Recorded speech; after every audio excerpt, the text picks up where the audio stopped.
আপনারা শুনছেন জিএটাই সায়েন্স।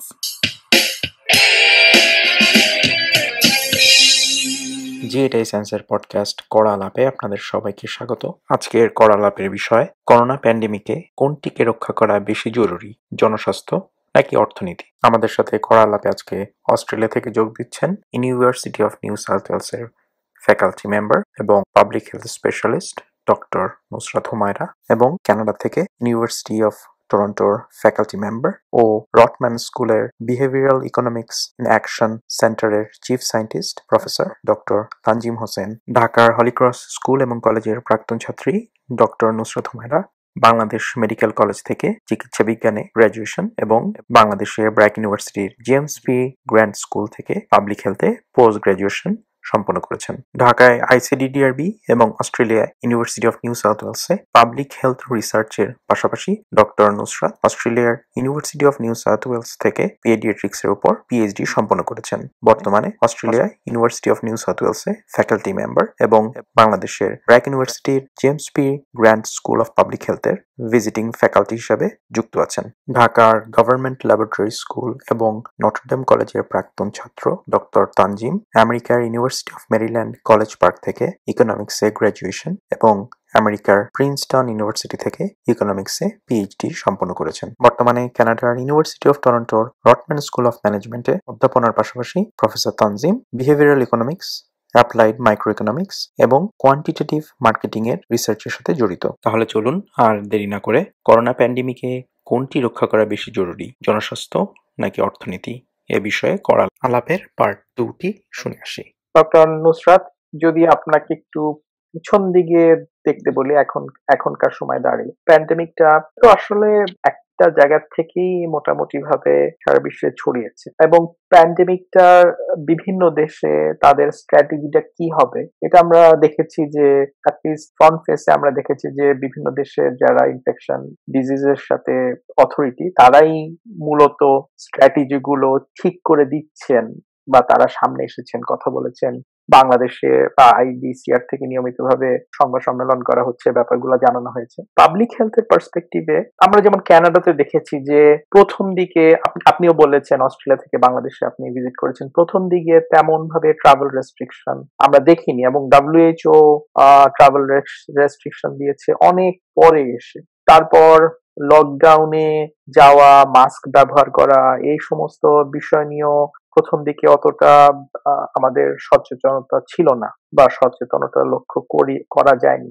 সবই দেখা গেছে যখন ইনফেকশনটা কমিউনিটি লেভেলে অলরেডি ছড়িয়ে গেছে, তারপরে এই বিভিন্ন দেশে এই ধরনের কঠোর পদক্ষেপগুলো নেওয়া হয়েছে। এখন যদি আমরা একটু পিছনের দিকে তাকাই, আপনার কি মনে হয় যে অথরিটি গুলো, বিশেষ করে পাবলিক হেলথ অথরিটি গুলো দেশে দেশে, তারা যে স্টেপ গুলো নেওয়ার দরকার ছিল তারা সেগুলো নিতে দেরি করেছে এবং এক ধরনের গাফলতি, ঠিক বলবো না, এক ধরনের সময় উপযোগী সিদ্ধান্ত না নেওয়ার জন্যই আলটিমেটলি সারা বিশ্বে প্যান্ডেমিকটা ছড়িয়েছে এবং সারা বিশ্বের হেলথের পাশাপাশি ইকোনমিক্সও দারুণভাবে ক্ষতিগ্রস্ত? It's a very important question. I think one of the most important questions. আমি প্রথমে একটা কথা হাইলাইট করতে চাই, সেটা হচ্ছে একটা প্যান্ডেমিক বা গ্লোবাল এপিডেমিক ফাইট করার জন্য বা রেসপন্ড করার জন্য যেটা লাগে, যে কি থিংস গুলা লাগে, সেটা হচ্ছে evidence based, scientific evidence based, multisectoral approach এবং হচ্ছে global and political commitment.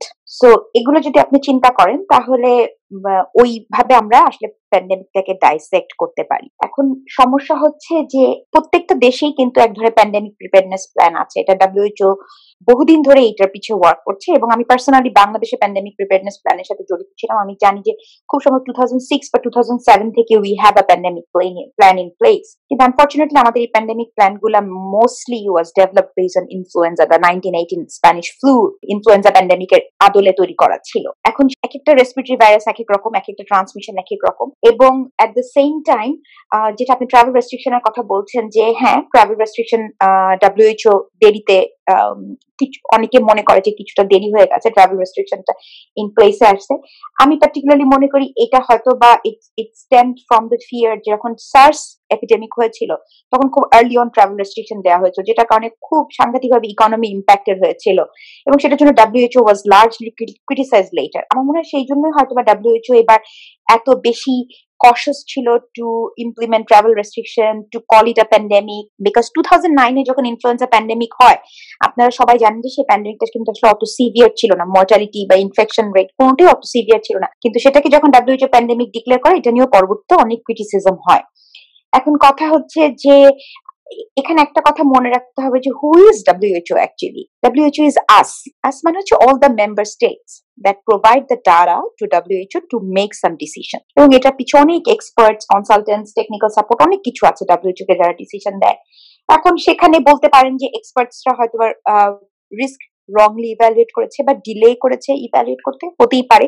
It's a new virus, আমরা কেউ জানতাম না ভাইরাসটা কিভাবে প্যান আউট করবে, আমরা কেউ জানতাম না এটা ট্রান্সমিসিবিলিটি, এটা ইনফেকশাসনেসটা আসলে কতটা হবে।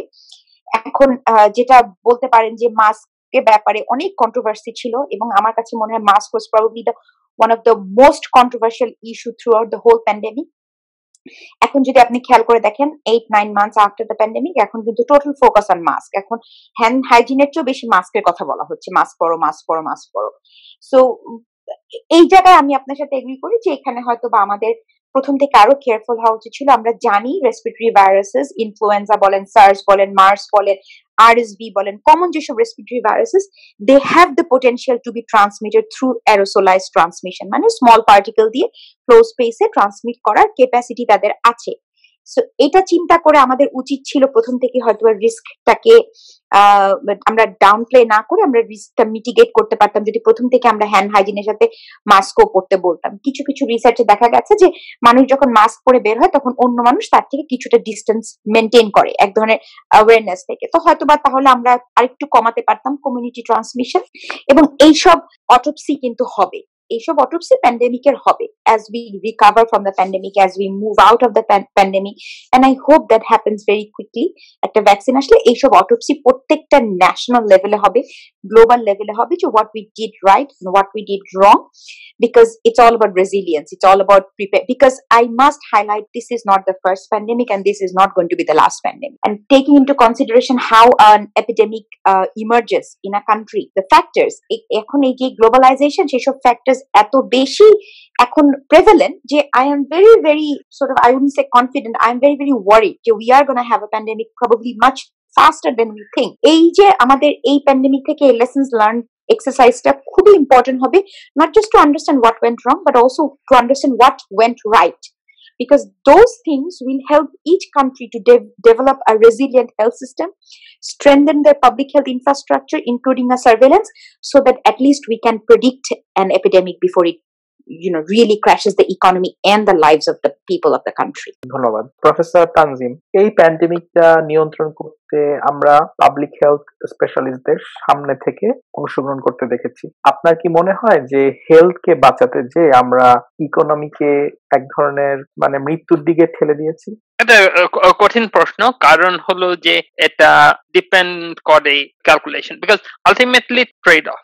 If you slow down the or lock down the economy, there will be obviously economic impact, কিন্তু at the same time কোনো যদি lockdown or কোনো প্রকার policy slow down না হয় তাহলে spread is, it seems, মানে ওই counterfactual আমাদের খুব নেই, কিন্তু spread can be quite terrible. সুতরাং সেই trade off exactly কতটুক lockdown is optimal সেটা বলা খুবই difficult without calculation, without numbers and so on. You can argue যে পরিমাণ লকডাউন হচ্ছে এবং বিভিন্ন দেশে ডিফারেন্ট, এটা অপটিমাল না।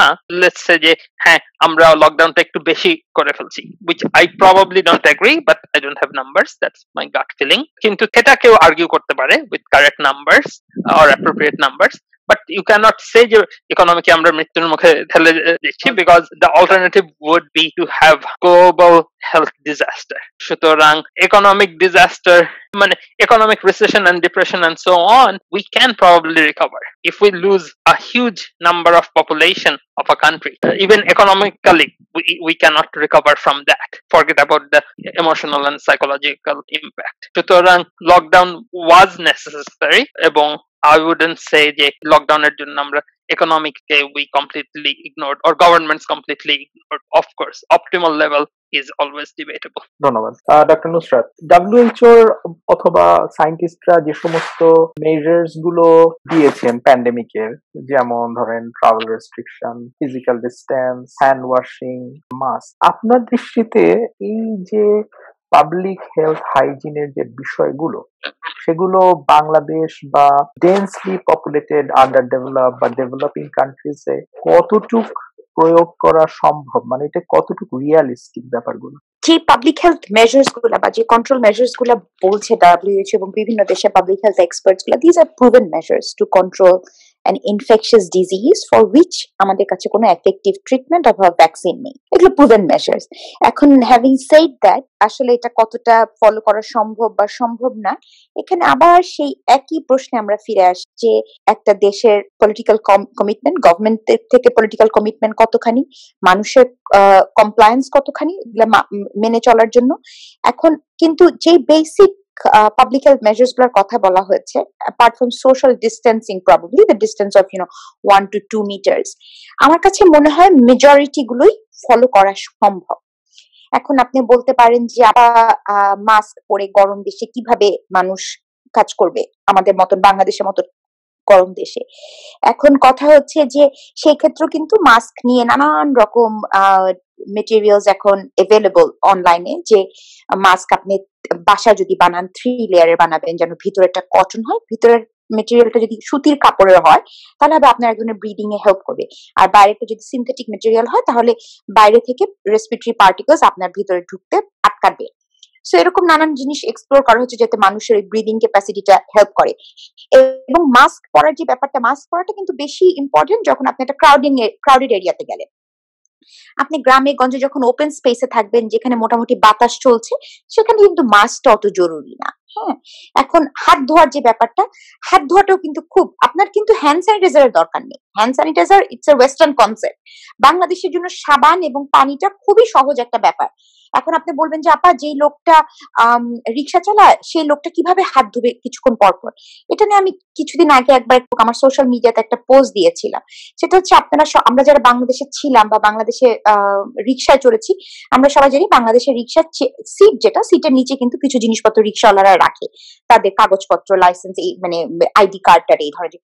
ওখানে কিন্তু ছোট্ট একটা টুকরা সাবান রাখা যায় এবং ছোট্ট একটা পানির বোতল কিন্তু ওখানে রাখা যায়। পানির বোতল যদি রাখা নাও যায়, বাংলাদেশে মোড়ে মোড়ে চায়ের দোকান আছে, সেখান থেকে কিন্তু একটু পানি নিয়ে সাবানটা দিয়ে হাত ধোয়া যেতে পারে।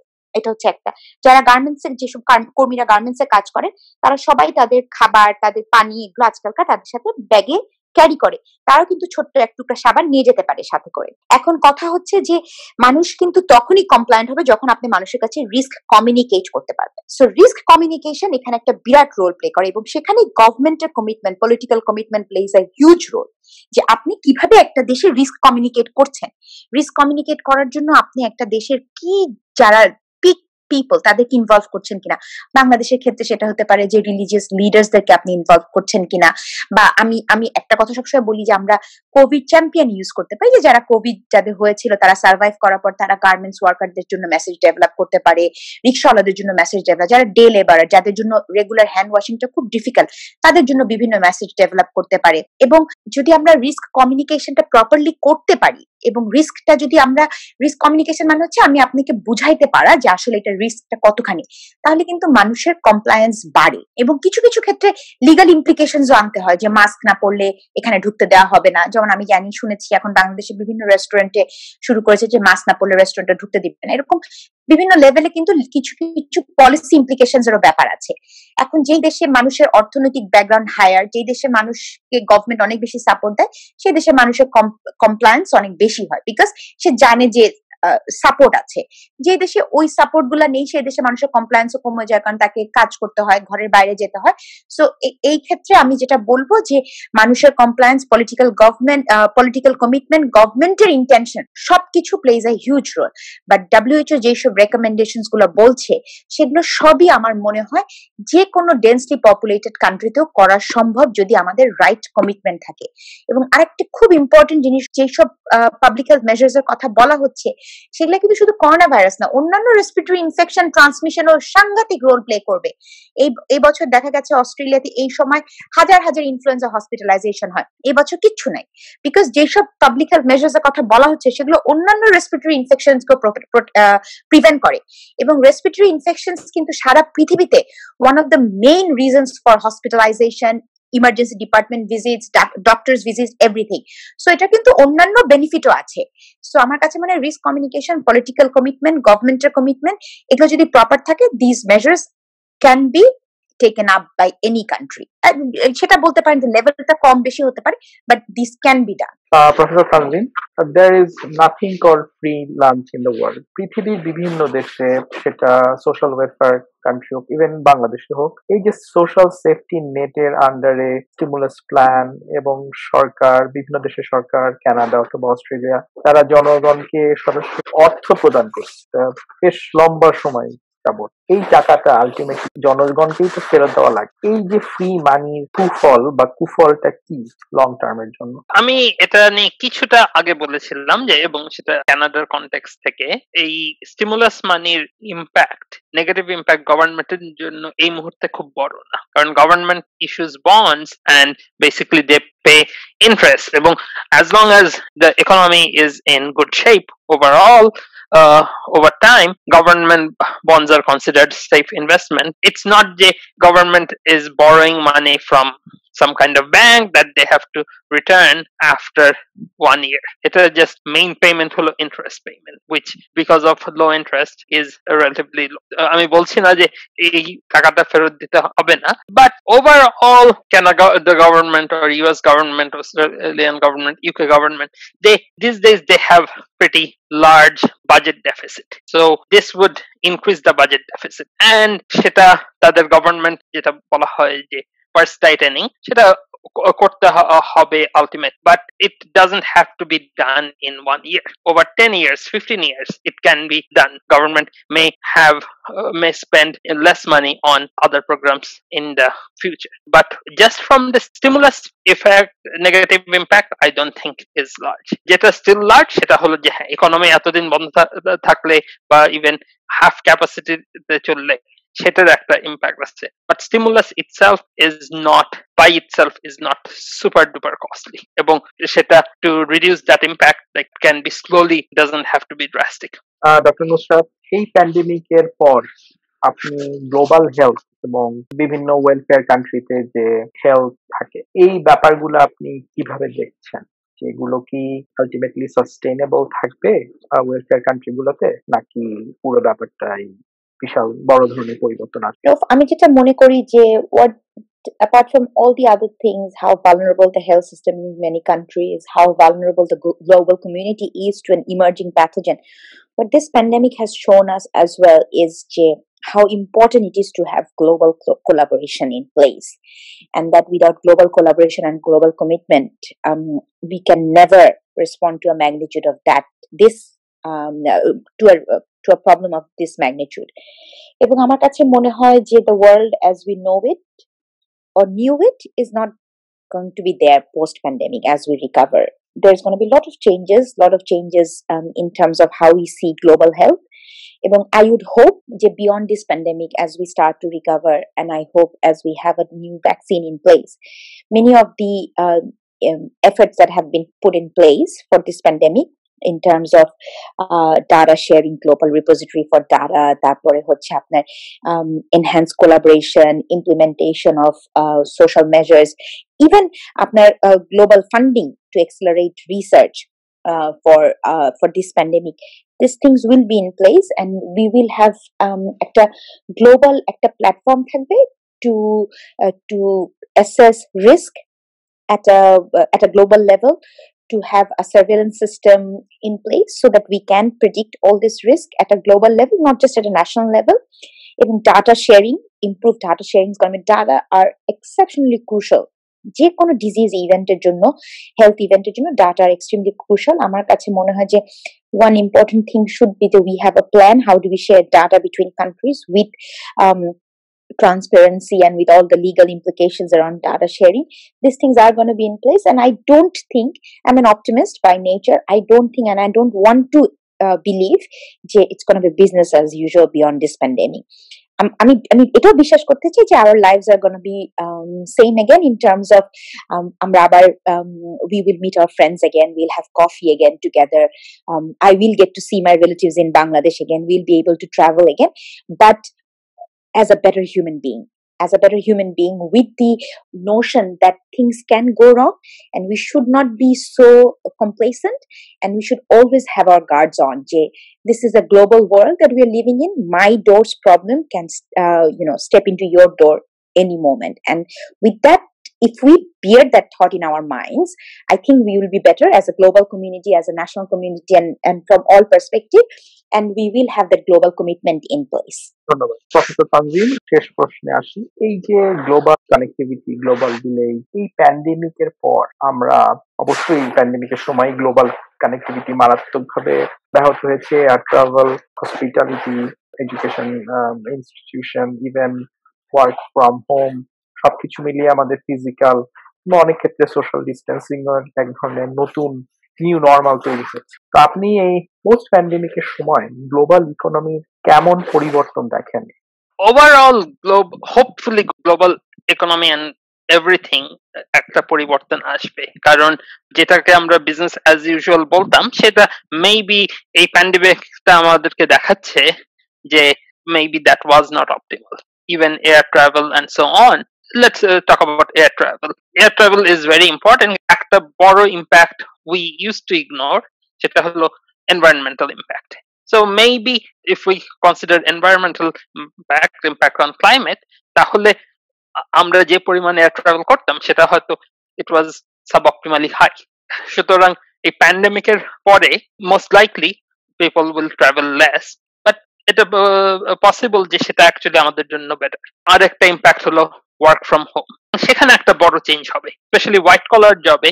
প্যান্ডেমিক বেসিক্যালি ইলাস্ট্রেটেড যে অনেক কাজই বাসা থেকে করা সম্ভব, এবং অ্যাজ এ রেজাল্ট অনেক company, specially real estate is very expensive, commuting is expensive, সুতরাং অনেককেই হয়তো কিছুটা ওয়ার্ক ফ্রম হোম সেদিকে ঝুঁকবে। এই কনসেপ্টটা obviously even among economists, there is a famous paper by Nick Bloom of Stanford এবং co-authors, তারা চায়নার ট্রাভেল এজেন্সি সিট্রিপ এর সাথে কাজ করে they showed that actually people were more efficient when they work from home. সুতরাং I think মানে সবাই যেটা বলছে there will be a new normal, এবং সেই নিউ নরমালটা আসতে বেশ কিছুটা টাইম লাগবে, এবং এক্স্যাক্টলি নিউ নরমালটা কিরকম সেটা আমরা ঠিক জানি না। একটা এক্সাম্পল দিতে পারি, সেটা হলো think about mask. South Asia, East এশিয়াতে wearing mask is quite common. তুমি চায়না বা জাপান এসব জায়গায় কারো ঠান্ডা লাগলে আগে সব সময় দে ওয়্যার মাস্ক, এবং that has a benefit. Specially in the West it is kind of taboo to wear mask, but it kind of showing যে maybe it's a good thing. সুতরাং আমার মনে হয় in the long run things probably will be different, এবং কিছু সেন্সে hopefully will be different, because the way the world was সেটা হয়তো অপটিমাল ছিল না। ধন্যবাদ। আমি জাস্ট লাস্টলি একটা কথা বলতে চাই যে আজকের কনভারসেশনটা তো আসলে ইকোনমি ভার্সেস হেলথ। তো মনে হয় যে this is not a choice, it's not versus, it's economy and health, or health and economy, not versus one another. এবং আমার কাছে মনে হয় to protect economy, the first thing that we have to do, and which is the obvious priority for any country, is save lives. এটা যে I cannot underscore this more, যে the only way to protect our economy is first priority should be saving lives. Second, as Tanzim ভাই বলেছে, বারবার বলেছে, আমি যে আমাদেরকে ফাইন্যান্সিয়াল রিস্ক প্রোটেক্ট করতে হবে, and this falls on the government. The government cannot say that they don't have money. যদি যুদ্ধে যখন যায় একটা দেশ, তখন যদি এক্সট্রা মানি অ্যারেঞ্জ হয়, তাহলে প্যান্ডেমিক ফাইট করার জন্য government can arrange that extra money. এবং এই financial risk protect করতে হবে, protecting wages of those at risk of losing jobs, তাদেরকে আমাদেরকে আগে protect করতে হবে. This is critical because এটা যদি আমরা protect করতে না পারি, then there is no way we can prevent a full-blown economic recession.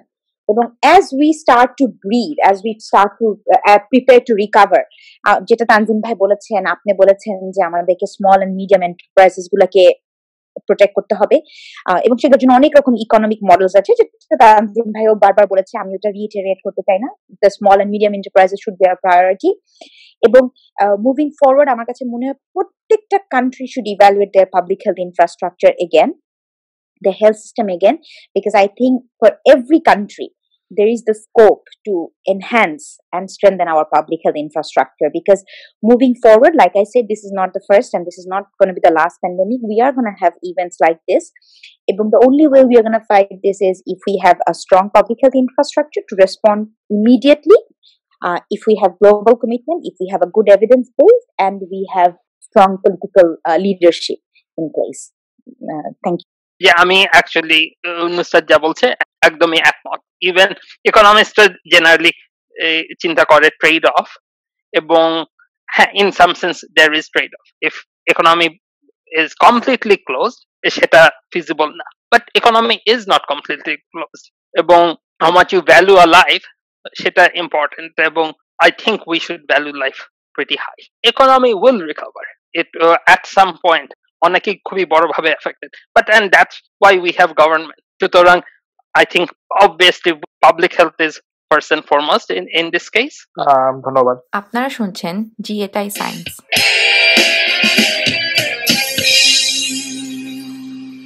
এতক্ষণ জি এটাই সায়েন্সের পডকাস্টে করোনা প্যান্ডেমিকে কোনটি রক্ষা করা বেশি জরুরি, জনস্বাস্থ্য নাকি অর্থনীতি, এ বিষয়ে কড়ালাপ শুনছিলেন। সহজ ভাষায় সায়েন্সের জন্য নিউ মিডিয়া প্ল্যাটফর্ম জি এটাই সায়েন্স। জি এটাই সায়েন্স, আমরা আছি ফেসবুক, ইউটিউব ও টুইটারে। আমাদের খুঁজে পেতে টাইপ করুন বাংলায় জি এইটাই সায়েন্স অথবা ইংরেজিতে JIAETAISCIENCE, অথবা গুগল করুন #G8I Science।